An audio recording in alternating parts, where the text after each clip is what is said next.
يجيب سحور رجع لأهله مقتول. يوسف 21 سنة متجوز وعنده بنت ومراته حامل وهتولد خلال أيام. زوجته بتقول كنا معزومين عند خالي، فطرنا وهزرنا وقعدنا مع بعض شوية، وكان قاعد معانا وراح قعد مع اصحابه على القهوة، واصحابه بيقول ان هو قام وقال لهم هروح اجيب سحور للجماعة واشتغل على التوك توك شوية. فجأة عرفنا وسمعنا الخبر والكل حزين على يوسف. زوجته منهارة، عنده طفلة صغيرة، مراته هتولد خلال ايام، وفجأة كل دوت راح.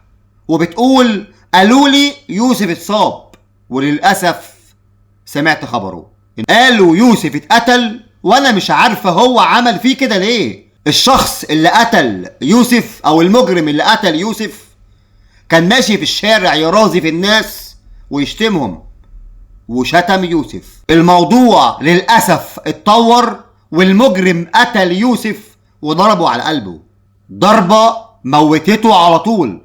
والدته منهارة بتقول انا ابني يحصل له كده ليه. والدته مش قادرة تتكلم، ماسكة هدومه وبتنادي عليه، وكل اللي عايزاه هي مش عايزة حاجة غير يوسف، وعمالة تسأل نفسها ذنبه ايه، ليه يتعمل فيه كده. للأسف دي النهاية. شنوان واقفة على رجل وكل الناس حزينة على الشاب يوسف المحترم، منتظرين يوسف وجنازته، وكل اللي طالبينه القصاص. كل اللي عايزينه حق يوسف يرجع، وكلنا عايزين القصاص وحق يوسف يرجع. حقه هيرجع ان شاء الله، عشان احنا في دولة قانون. احنا في دولة قانون، وهفضل اقول احنا في دولة قانون.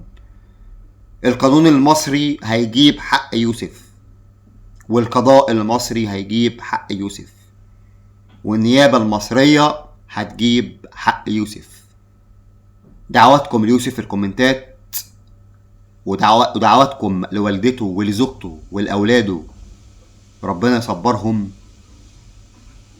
طلعوا الفيديو دوت ترند يا جماعة عشان حق يوسف يرجع. حق يوسف اللي اتقتل في شهر كريم زي دوت، اللي راح يشتغل ويجيب سحور لأهل بيته. ربنا يرحمك يا يوسف ويصبر أهلك ويصبرنا. وكل اللي بيحصل دوت محدش يقول ان البلد مفيهاش ومفيهاش. للأسف الناس اللي بقت وحشة، الناس اللي بقت قليلة رباية، دينهم بعدوا عنه، الشرب وقلة الأدب بقت كل حاجة في حياة الناس. ربنا يرحمك يا يوسف ويرحم كل إنسان يتغدر بيه. رمضان كريم. شاركت الفيديو ودور على صفحة. السلام عليكم.